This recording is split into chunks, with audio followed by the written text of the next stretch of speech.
Hello again, and welcome to lecture number 41 in our series on the foundations of Western civilization. This lecture is entitled The Renaissance Problem. Okay, what's the problem? I mean, doesn't everyone know that after 1,000 years of darkness and gloom and despair and barbarism, Europe awakened in a blaze of glory that we call the Renaissance? We all know that, don't we? Well, actually, as always, it's not quite so simple. If that's what you know, then over the next 30 minutes, I hope to help you unknow that. And maybe know some other things as well, or maybe know that a little bit differently. We might in the first place notice that our three-part division of Western civilization, ancient, medieval, modern, is itself the product of a particular place and time. And we're going to talk about that place and time in this lecture. But it is not an eternal verity. It is not something that Moses came down from Sinai with on his tablets. We might notice, and you'll remember perhaps in the last lecture, that we talked about the world of Renaissance Europe. We talked about Europe in the 14th and 15th century, sort of sketching in our background. Now, people would have noticed a lot of important things going on then, but they would not, any more than, for example, the people in late antiquity, about whom we spoke in earlier lectures. They would not have been aware of any abrupt change. They didn't realize that somehow the medieval world had yielded to the dawning modern world. Medieval people, for all of that, didn't know they were medieval. They didn't have a sense of themselves as inferior, weak, backward, impoverished. For example, in the time of Charlemagne, his great friend Alcuin, remember we met him as sort of the Secretary of Education in the Carolingian period.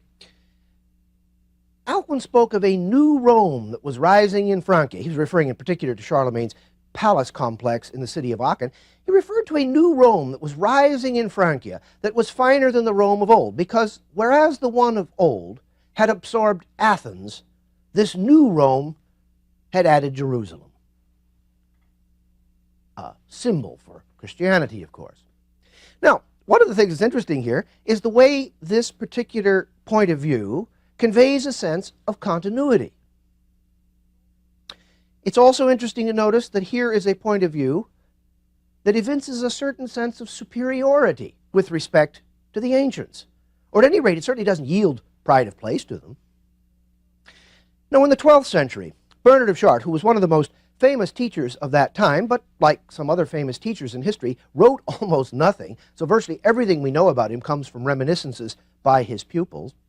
But one of his pupils reports to us that Bernard was fond of saying, "We are as dwarfs seated on the shoulders of giants, that we might see more and further than they, yet not in virtue of the keenness of our eyesight or the breadth of our vision, but alone because we are raised aloft on that giant mass."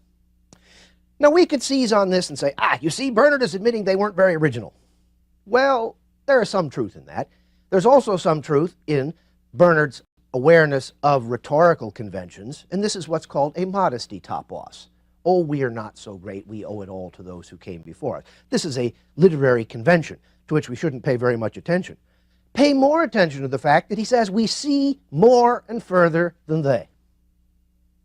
Once again, a sense of continuity, no abrupt ruptures here, and a sense of superiority. Now, if you've ever wondered where that old cliche came from about dwarfs seated on the shoulders of giants, here it is. Now, the idea that there had been somehow a very serious change somewhere in what we might call the late Middle Ages, somewhere in sort of the 14th or 15th century. And we should say, after all, that the term Middle Ages is invented by a Dutchman by the name of Christoph Kelder in the 17th century.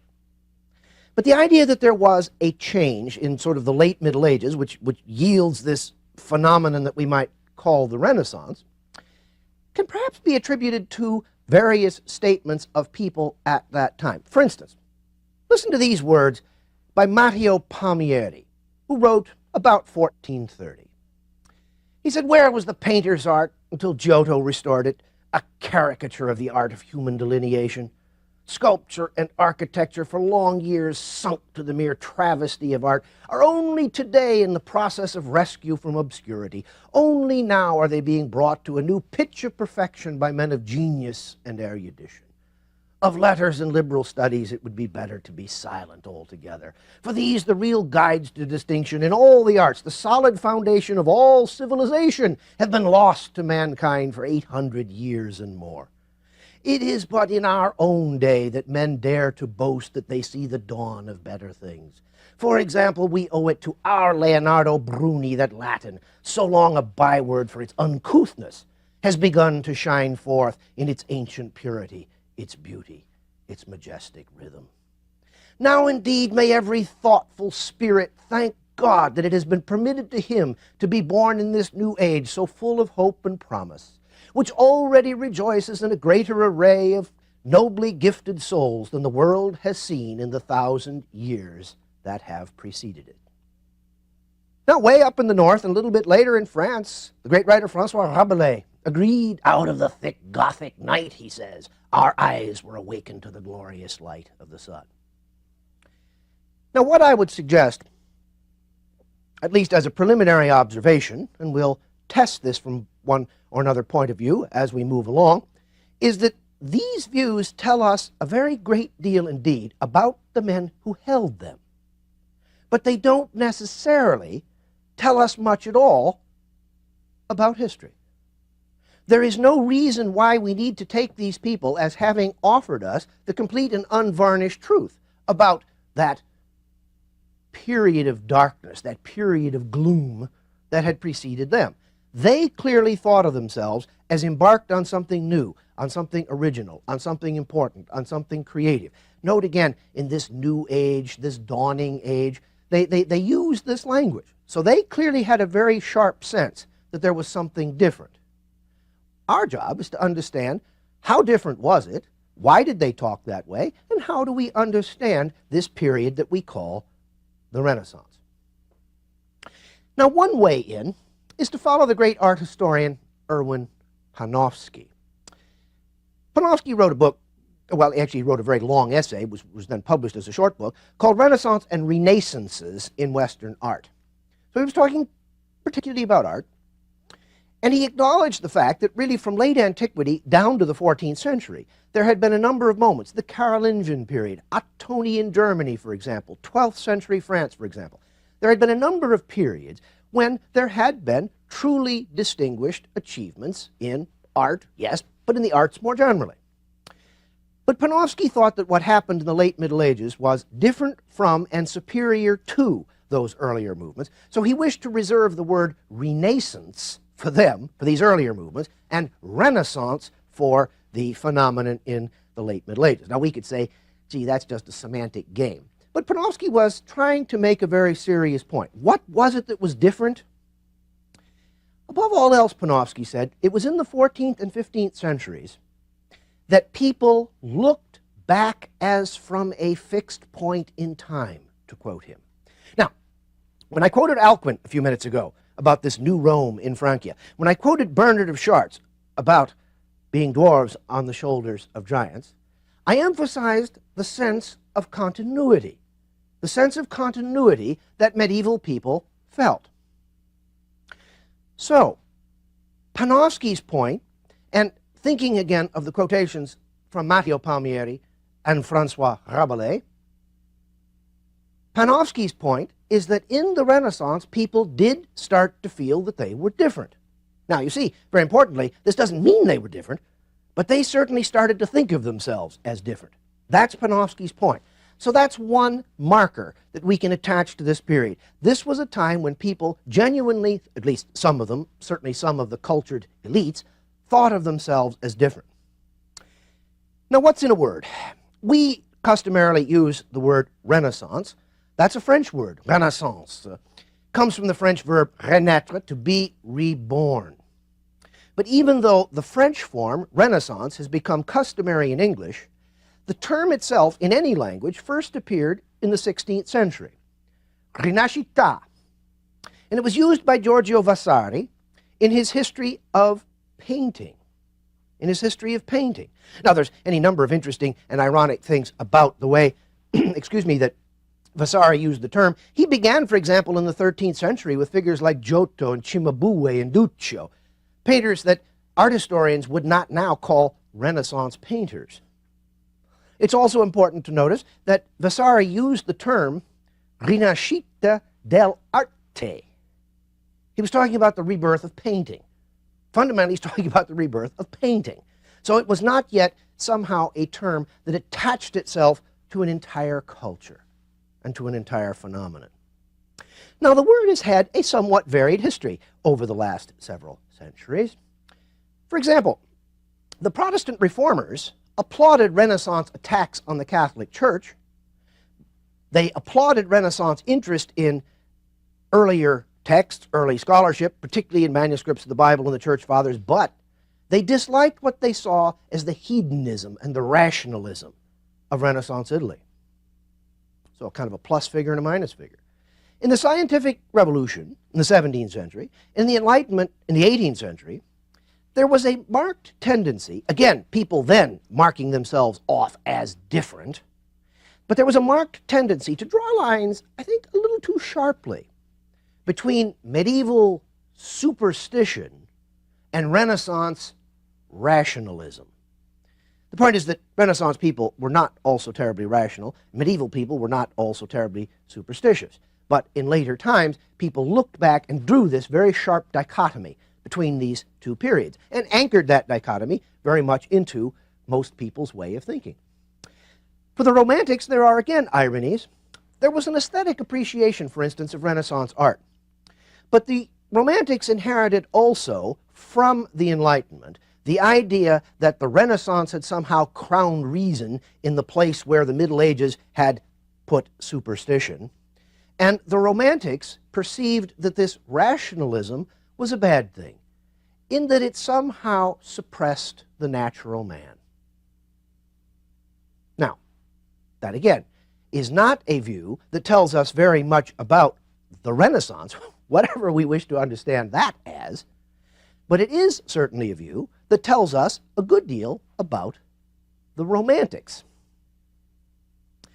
Now, the first great modern attempt to capture some sense of this era as a whole came with the Swiss scholar Jakob Burckhardt and his Civilization of the Renaissance in Italy, published in 1860.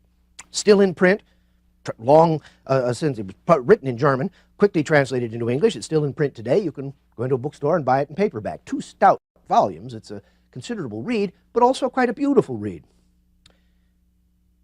Burckhardt's effort was to find in some way the spirit of the age, something that would tie this civilization of the Renaissance together. Now, eventually he wrote, for instance, of individualism, humanism, and classicism, and about many other things as well. But the point is that he was trying to find, on scholarly grounds, he was trying to find a way to capture the spirit of this age, the spirit of this period. As he would have said in German, the Zeitgeist, the spirit of the time. Well, most people today, most specialists, I think, in Renaissance history today, would not fully accept Burckhardt's interpretations, but there is an interesting parallel between Burckhardt and Edward Gibbon, about whom we spoke some lectures ago. That is to say, Gibbon did ask a lot of the right questions, and he laid down a lot of the right paths of scholarship. Burckhardt asked a lot of the right questions and laid down a lot of the right paths of scholarship. If we have moved on, we nevertheless are a bit like dwarfs, perched on the shoulders of these giants. All right, so the term Renaissance itself has been used again and again and again and again. It isn't a lot easier, frankly, to talk about the kinds of things that would come under this heading Renaissance. In other words, if we don't simply look for the semantic field Renaissance and say, well, what meanings can we give that word, we might move along and say, all right, if sort of Renaissance is, let's say, Roman numeral 1 in our outline, what is A, B, C, D? What goes under Renaissance? Well, One thing that comes immediately to mind is humanism. Virtually always we think of Renaissance humanism. Well, that's true. That was already there in Burckhardt. But humanism is not an easy thing to define. For instance, humanism can mean, in one simple sense, a love and concern for human beings, a focus on human beings. We might take as an example of this Giovanni Pico della Mirandola's moving oration on the dignity of man. Now, why exactly is it that man is dignified? What is man that God is mindful of him?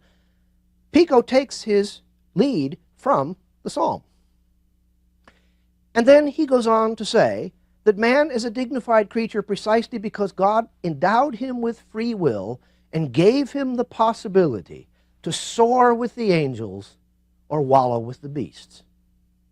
It is the dignity inherent in free will. But you'll notice that the frame here is fundamentally religious, fundamentally Christian, fundamentally traditional.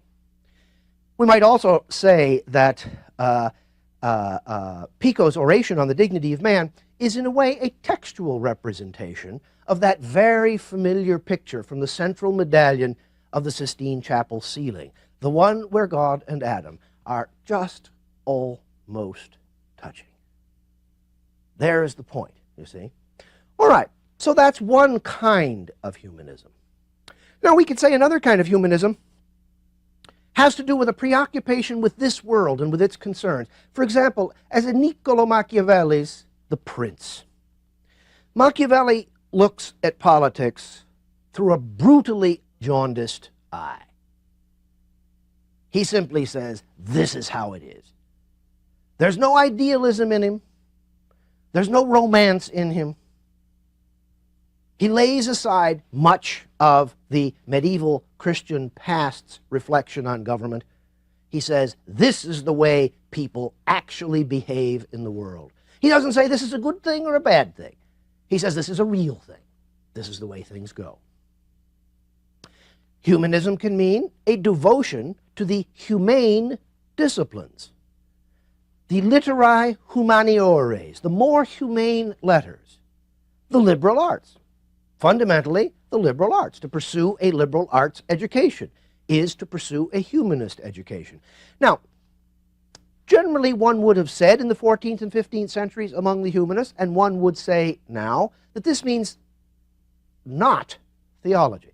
We saw in the Middle Ages that theology was the queen of the sciences. It was the highest of the disciplines.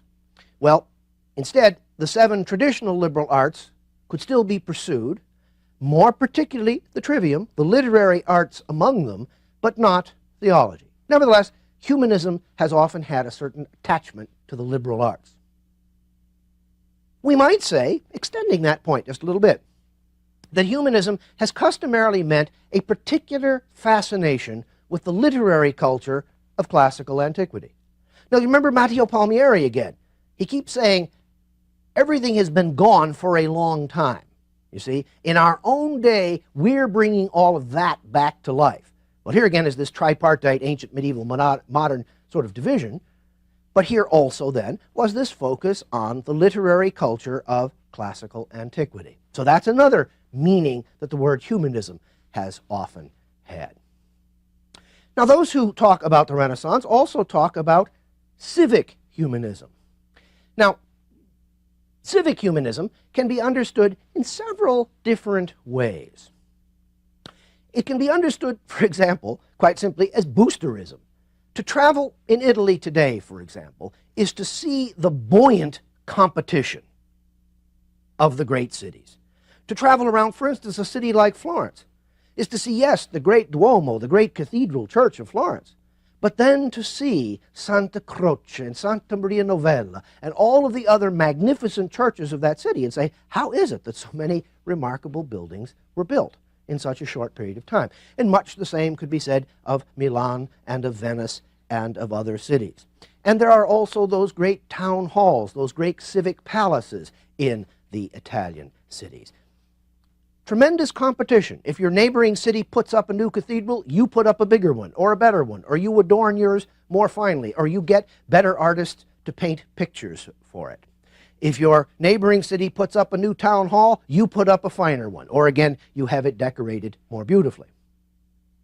Another side of civic humanism, and one which we'll encounter in a little bit more detail in our next lecture, is the idea that human beings can live their life most fully in a free republic.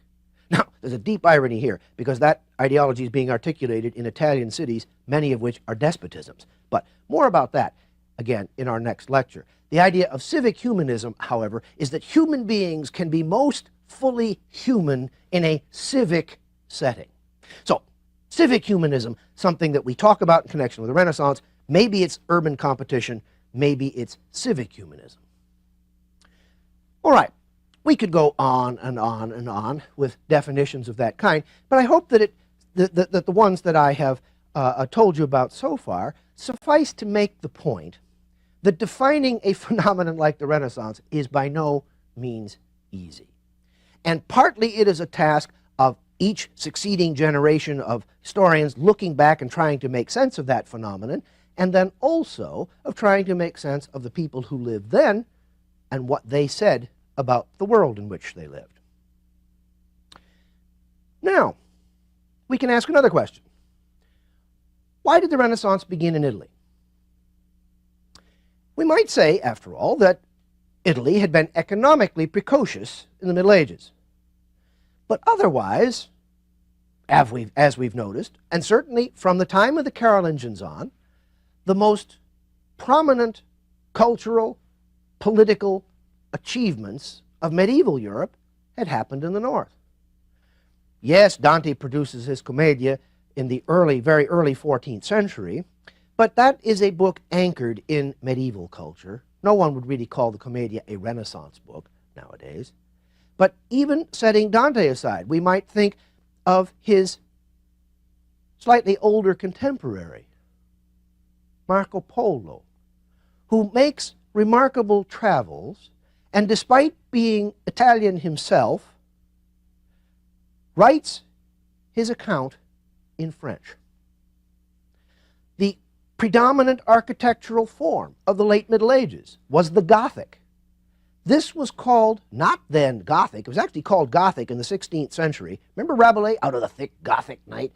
Gothic was, we may think of Gothic as quite lovely, but Gothic was actually labeled as Gothic was a pejorative term attached to medieval architecture because it was thought to be so ugly that only the barbarian Goths could have been responsible for it. Bit of an irony there. But the point is that in the Middle Ages, what we call Gothic was called Opus Francigena, the French style. The Crusades, as we mentioned, were fundamentally a French phenomenon.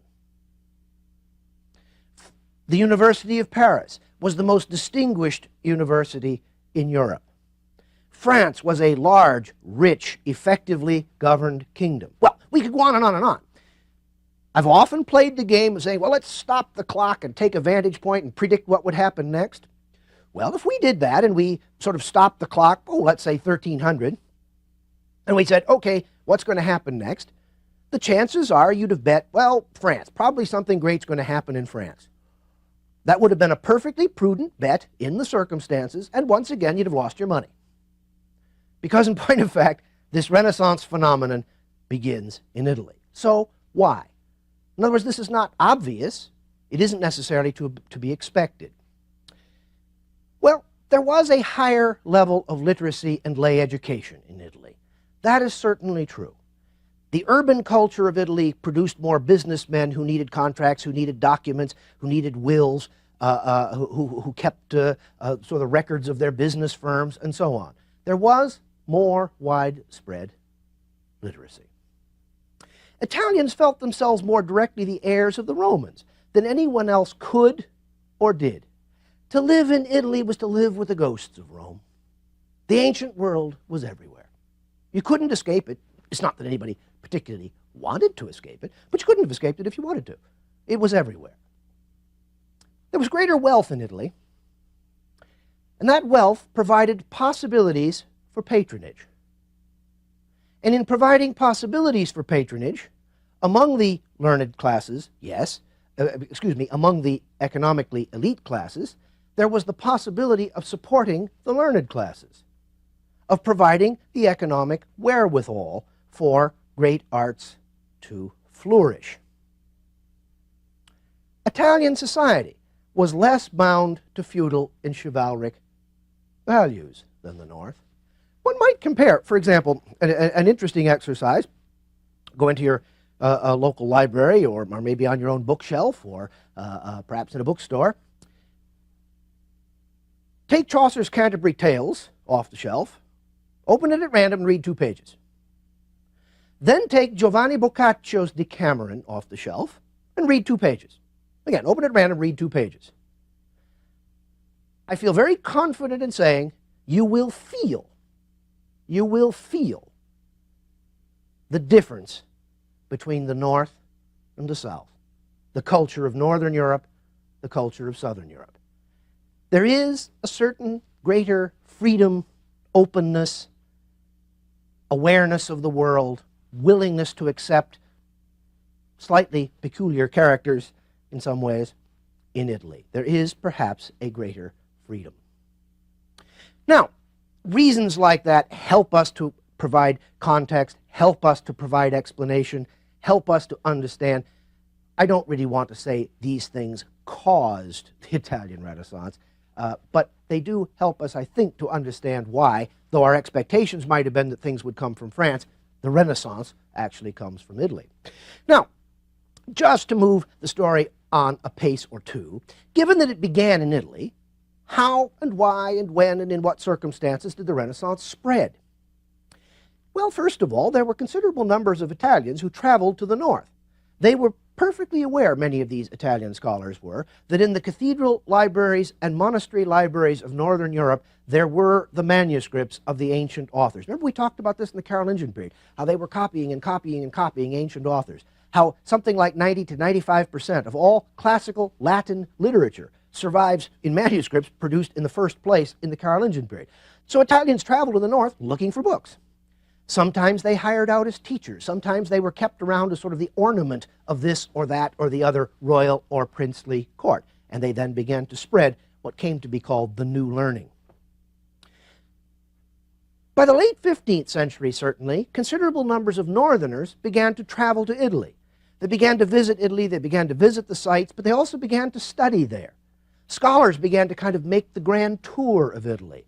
Painters soon began to follow. One of the interesting things, particularly from the late 15th and through the 16th century, is to go through northern European museums and see paintings by Dutch painters, for example, of Italian scenes, or go through Italian museums and see the number of paintings by, for instance, Dutchmen hanging on the walls. So people began to travel also to Italy, and ideas spread. The development of printing made it possible for ideas to circulate much more quickly, much more cheaply, and much more efficiently than ever before. The Renaissance began as an urban phenomenon, as a communal phenomenon. And then very quickly, it became princely and courtly. In other words, it moved from the city to the court. It moved from an urban setting to a royal and princely setting. We'll see in our next lecture some examples of that process. And in the process of moving from city to court, Renaissance culture changed in some interesting ways. It moved from being largely an intellectual phenomenon with various kinds of connections to the liberal arts and to the cultures of classical antiquity, and a little bit more a fashionable civilité, a way of living, a way of effecting a certain kind of life, what the Italians would later come to call bella figura. Now, allowing for a little bit of correction at the edges, let's apply a rough chronology to the Renaissance. This sort of period that we laid the background for in our previous lecture, have attempted to define in this one, and will detail by way of a series of Renaissance portraits in our next lecture. Down to about 1370, from the early 14th century down to about 1370, we see an age, in a sense, of individual geniuses, but very little that ties them together. It's hard then to see a movement. Then down to about the 1470s, so for nearly a century, we have the Florentine period. Here was the period when great things were done in Florence, great things were done by Florentines elsewhere, and great things were done by foreigners who came to Florence. Overlapping with that, beginning perhaps even as early as the 1440s, 1450s, we can begin to speak of the reception of the Renaissance. The Renaissance moved to Rome, to Milan, to Venice. By 1500, the Renaissance crossed the Alps, and the movement had become more decidedly courtly. So that's, in a way, how to think or how to unthink the Renaissance. To try to put some flesh and sinew on that rather abstract and semantic skeleton, we'll turn in our next lecture to a series of Renaissance portraits drawn from each of these three chronological periods that I've just mentioned.